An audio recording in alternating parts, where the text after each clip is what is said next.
G'day guys, welcome back to my channel. My name is Wildkard. Thank you for being here and watching my content. As always, it is my pleasure and privilege to talk about England rugby.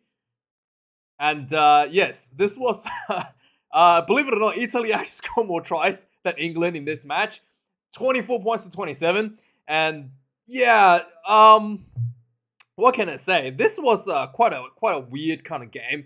Both teams were pretty inconsistent throughout the match. And both teams were trying to bring up a lot of new talents from their, going, obviously building forward to the future, to the next Rugby World Cup. This is the best time to do it. So both teams were showing a lot of new players. Both teams were showing a lot of inconsistencies. But when it comes to England rugby, you can get rid of Eddie Jones. You can bring in new players. But you just can't seem to get rid of the old habits, right? The old habits of not able to consistently apply pressure, and also just constantly looking to milk penalties and take the penalty kick and take the easy way out. When you are on the front foot, right, when you have the opportunity to score tries, England, again and again and again, as we've seen in the past, choose the easy option to take 3 points. Choose the easy way to milk 3 points as well. We saw one today with Danny Kerr trapping a player on the ground. Referee should have done a bit better to call that out and not issue the penalty in that situation. But the overall style, despite bringing on the newer players for the England team and in some extent the new coach in Bothwick, really felt very much the same for me. At least you can tell me that if you saw anything different. But for me, England rugby, it's just there was one thing in particular that I really noticed within England rugby. There's so much talent in the team. And every now and then, somebody will make a break, like a half break or make a break. And they will look around, look to offload, look for a support player, and there's nobody there. Why is that the case? You may ask, why is there no one there to follow up on a line break? Because England rugby everybody in the England rugby team is preparing themselves for the next phase. Everybody's running backwards, trying to set up the line, right? To try to go to set up the next receiver. Nobody's following up with what's actually happening in front of them when there's like a half line break. Could have been a try score right there, right? So that's kind of like the mindset of England rugby, right? They're drilled to play the game in a certain way, and they're not playing, they're not playing what's in front of them. They're playing what they're told to do. So players are already, trying to set up the next play. When the current play, there could be a try scoring opportunity happening right in front of them, and they're just like autopiloting, right? Like, oh my god, let's set up the next pot. Let's set up like a 3-4 pot right here, and then nobody's actually following up a potential line break that's right in front of them. So that's something that I thought was really it kind of got me like a little bit frustrated a little bit when I saw that. I saw quite a number of opportunities from the England side that just really left you scratching your head. Like, why is this guy, you can see players running backwards literally whilst the ball carrier is looking for someone to offload, and people are just like, oh shoot, we're just trying to set up the next play already. And that's that's kind of like what I mean when I say that the England, you can change the coaches, you can bring in new players, but fundamentally the England rugby has a style that I don't know what you're gonna do to change that, because that is that really is like the talent that the England team have is really just really could do a lot better in my opinion. For Italians, I thought there was much more positivity out of Italy. I've been neglecting Italy rugby quite a bit. I was very disappointed with the Italian performance against the All Blacks, where they basically kind of just like given up for like the majority of the game. But this game, Italy has a new coach. With the new coach, what's his name? Gonzalo Quesada. There was, a new kind of fresh energy in the team, and there was a few new tricks, some nice good set play, a bit more scrum dominance as well. Something that has been struggling, especially against teams like England. Set piece in the line-out still struggling a little bit, and but the line-out defense, more defense, definitely much improved there as well. Because like in previous years, whenever, especially against like England, where they're pretty strong up front in the 4-pack, I like a line-out more almost guaranteed to try every time you go play against Italy. They were able to stop that this game, and I thought the Italians definitely looked at like a fresher look in the team. but the consistency is still an issue. They look really good. Look like they were gonna blow England out of the water in the first 15, 20 minutes or so, before they kind of just went into the slump, went back into their shells, almost like they just couldn't believe that they're actually in the position to taking, they're actually in control of the game, almost like they're out of the belief, and then just kind of like slowly allow England play into their rhythm, playing into their penalties, and then playing it back into the game, and end up winning the match basically by penalty kicks. Yeah, like the discipline really fell off the rail for Italians as well. For like the first 20 minutes or so when the Italian was dominant, I kind of felt like England was as well, just giving away silly penalties quite a lot. And it was almost like the case that the English was just was just kind of like not ready, maybe a bit of shell shocked, maybe like not quite prepared. Look, I don't know what you might call it, maybe like half asleep, maybe you call it. But it was just looking like I was concerned that England was just gonna walk out of this game with like 20 penalties against them, and then losing the game because of that. But they actually put themselves together, which it was, I guess, a positive for the England team, not just because like the penalty count when got back under control. Start contesting the breakdown really well. Mauro Itoje was really good at that as well. Like stopped giving away penalties and just started working the breakdowns with good discipline and getting the turnovers for England. And then slowly but surely they chipped it with the scoreboard with the penalties and walked away with the win. Let's have a look at the match stats. I don't know why this page keeps refreshing itself, but you can see it's pretty close overall. 334 run meters to 340 to England. At halftime, England was leading in run meters despite Italians looked like they were leading a scoreboard. They were leading the scoreboard, but England was definitely in the game. Italy had 148 run meters despite leading the game, 17 points to 14 at halftime. England had 226 run meters, 12 defenders speeding for England at halftime already. England only had to make 42 tackles at halftime, and Italy 115, and 5 penalties against Italy at halftime, and 4 penalties against England at halftime for themselves. So in the full-time full-time stats, let's have a look at that. So defenders beaten, England ballooned to 25 from the 12 at halftime. Italy as well, after only beating 3 defenders, somehow have beaten an additional 16 despite scoring fewer points in the second half. So maybe you can tell the England defense may have fallen off a bit, but the Italian execution also has fallen off. It seems like to be the case. Turnovers conceded in the end of the game. Italy conceded 11, England conceded 10. Tackles made, Italy made only 20-something tackles in the second half, whilst England made, Italy made, not 20 tackles. Italy made, I'm going to do a bit of maths here, 47 tackles in the second half, whereas England made about 59 tackles in the second half. No, 69 tackles in the second half. And so again, bit of a turnaround despite that the Italians actually scored fewer points than they did in the first half. Kicks in play, 24 for Italy, England 31. I thought England was better under the high ball a little bit. Italy had a few tricks, tried to shift the ball around a little bit with a little bit of kick behind, bit of crossfield kicks, but it wasn't really paying off for them. Freddie Stewart just simply a bit too good at the fullback position, in my opinion. Lineouts, Italy lost 2 lineouts off their throat. England lost 1. It did feel like England was able to spoil the lineout quite a bit, despite the fact they're not completely stealing it. And the scrums, there was quite even, 50-50 in the first half. I thought England may have a little bit of dominance in the first half, but in the second half, the Italian youngsters came off the bench, really giving the old bull, Dan Cole, a run for the money. There was a scrum penalty. I think it was 2 scrum penalties. There was one actually against the feed. There was 5 meters out from the England try line as well. That was quite a big disappointing loss for the England forwards.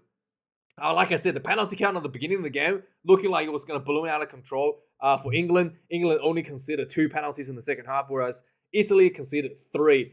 Overall, there was 1 yellow card in the second half, that is. There was 1 yellow card against each. Elliot Daly considered a yellow card just about 75th minutes into the game. Tripped the player.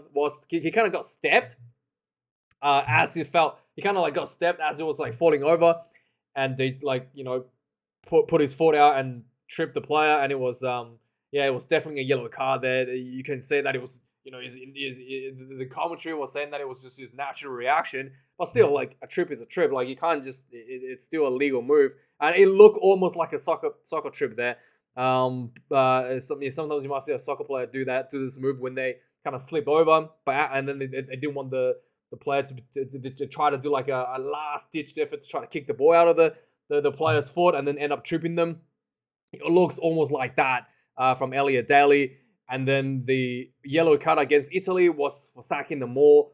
England had a nice maul going, and just before full time, and what's his name? The captain himself from Italy, Lamaro forces pulls his maul down and got himself sent off for a yellow card. But in the end, it was Italy that scored the final try. Monty Ioane ran through a bunch of defenders around the sideline. It was like 50+ meter run, and England was trying to score a try themselves at the end, but ended up backfiring, allowing Monty Ioane to score that try at the end. So it was quite a nice finish actually. Both teams showed a bit of tenacity, showed a bit of determination to try to score tries, despite the fact that they can just kick the ball out at any point and it wouldn't really make that much of a difference. Italy had a bit more to play for because they could have got a bonus point. England didn't have anything to play for really. They just want to play a bit bigger point difference.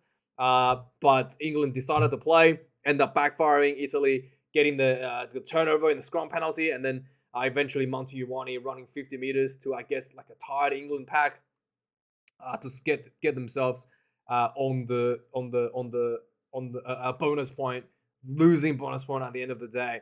So yeah, let's have a look at some of the scoring of this match here. I don't know why this is refreshing itself. Like everything just goes missing. But yeah, let's look at the match here. So Italy actually get themselves absorb a little bit early pressure and then got themselves in the front foot in the England half, building quite nicely. And then England was caught offside immediately and allowing Allen to kick 3 points on the ball only 4 minutes into the game. At this point, England was giving away quite a few penalties, and it's starting to look like I said, I was a bit concerned that this could be just one of those games where England just throw away 20 penalties and end up losing the match to the ill discipline and have a post-match conference about better discipline. But no, it wasn't the case. England actually put themselves together quite nicely early in the game as well. 11 minutes into the game, the Italian was looking really, really good in their attack. Just like nice, really flat attack line. Just like, short passes. Almost like it's a style we saw yesterday when Ireland played against France. Just flat, short passes, shoulder to shoulder, like 1-2 combination sort of passes going. So they get one through here, 11 minutes in. There was basically they just really able to, the Italian players were able to just keep the ball alive. And they were able to, basically, there was 2 nice offloads. It was like a nice, really long sequence of play. 2 nice offloads. And eventually, it looked like there was a knock on. But the referee said he came off the knee of the Italian player. And what's his name? The Gabisi, the younger Gabisi, the brother, I think is the 15. I think plays 15. Scooped up the ball. Ran in for the first try for Italy. The whole stadium was going absolutely crazy. 10 points to nil for Italy. 14 minutes into the game, England kind of settled down the game a little bit. Got themselves immediate reply with a penalty. They were happy to take the 3 points. 10 points down, but England were happy to take it. Like, this is what I'm talking about. Like, it's just like they had the momentum on their side, and then they just immediately decides to take the pressure off themselves to take the 3 points here. 19 minutes into the game, England was able to get themselves further into more pressure into the Italy half. Tommy Freeman almost got himself through, and eventually it was Freddie Stewart who got the ball kind of on the outside. Nice quick hands to Freeman, who found himself in a nice big gap, and then he ran through, draw the last defender. Little pop out to him to Elliot Daly, who went in for the first try for England. 8 points to 10. George Ford missed this one from the sideline. Around 26 minutes into the game, Italy was able to get themselves just like probably like one of the nicest try, probably the best try I've ever seen out of Italy. Basically, they had a set play from inside their own half, and it was just like the ball just went to the back line, and one of their players, I think it was Gonzala, just did like this. He went into the contact the ball, but instead of just go down, he turned around and did a little loop ball behind. So then the ball was kept alive, and there was a really nice depth, like deep players behind them, and Italy just spread the ball out and utilize the space, and and then they just basically ran down the sideline, just nice good hands, inside ball, and scoring right on the post is Allen. Italy 17 points to 8 at this point, and following that play, it looked like Italy have something up their sleeves. You sort of kind of feel like there could be an upset coming here for Italy, because that was just like one of the most critical, clinical executed like set move I've ever seen out of Italy. And there was like everybody in the team almost touched the ball in that sequence of play, and the England team would just look like completely no clue what was happening, and the whole back line was just in disarray, trying to figure out who's going to get the ball. So it was looking quite bad there for England. But England was able to pull themselves together slowly but surely, kept the game at their own tempo. There was some good offloads from England, despite that, amongst their four pack when they got really close to the try line. Mario Toji was pop one off to Stewart, and Will Stewart, that is, I think that the prop, who was really close. England got a penalty. They went for the 5-meter line out. Again, they went for the maul. The maul was stopped. They crashed the ball center field. Freeman, the youngster, the winger, got his drawers pulled down. Nice ass, man. And he almost scored, but if he had just loosened that pants a little bit more, could have actually gone through. And seriously, if he actually just like completely lost his shorts, he could have scored there. But no, it didn't quite come completely off. But he almost got there. But the England did get a penalty advantage out of that for offside, and they decided to take 3 points. Yeah, despite being so close to the try line, building so much pressure, England went, we're happy to take the 3.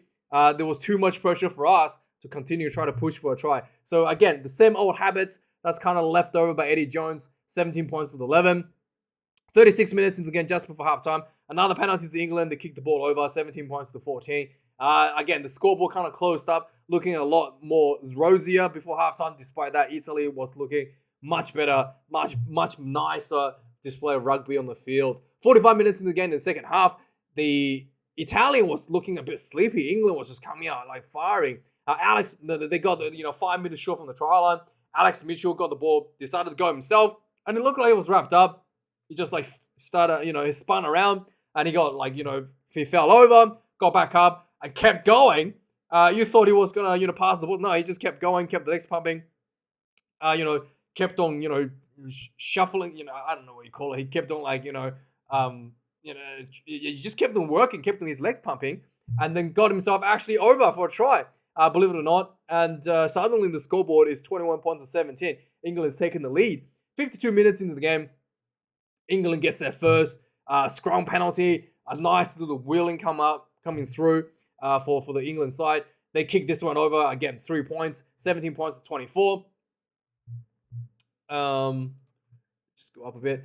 And then, I don't know why it's 3 points to nil here. This is just acting up. So, the 57 points in the game.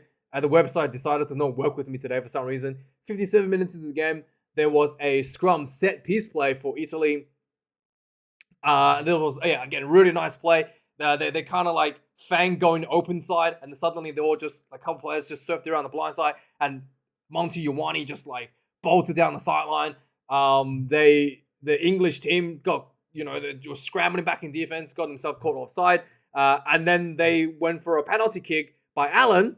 And I thought for sure he was going to get this one, but no, he actually missed it. 17 points to 24, so the score remained the same.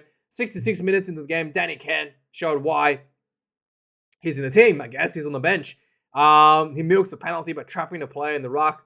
And then the referee says, no rolling away against Italy. So England gets another 3 points on the ball. 17 points to 27. Again, just typical English, dirty tricks there. 75 minutes into the game, Elliot Daly gets sent off for tripping. The Italians had another set play here. It was almost paid off.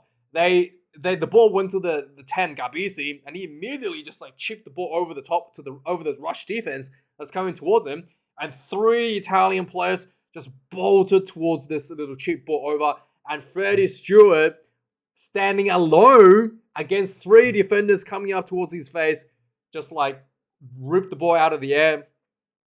Spun around and actually got himself free. He didn't even get tackled by the 3 rush defenders. Got himself free and completely salvaged the situation. Could have been a try the other way for the Italians. Even if Freddie Stewart gets tackled, this could have just been a penalty or a turnover immediately, because there was just so much pressure on him. But he did extremely well to not get tackled here. Absolutely super effort from Freddie Stewart. By the way, Freddie Stewart grew a bit of beard, right? He went from looking like he's 13-year-old to like suddenly looking like he's 30, right? I don't know how that works, but apparently having a bit of a beard makes him look like he's suddenly 30 years old, and without a beard he's like 13, right? So yeah, Freddie Stewart can finally get in the, I guess, bus without carrying his photo ID everywhere. You know, that he can just finally get serviced.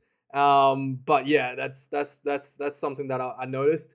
And finally, 80 minutes, time slap clock. England was trying to get one more try despite having a play in the bin. They built towards a penalty for a 5-meter line out. That turned into another penalty. Lamaro got sent off, was collapsing the maul.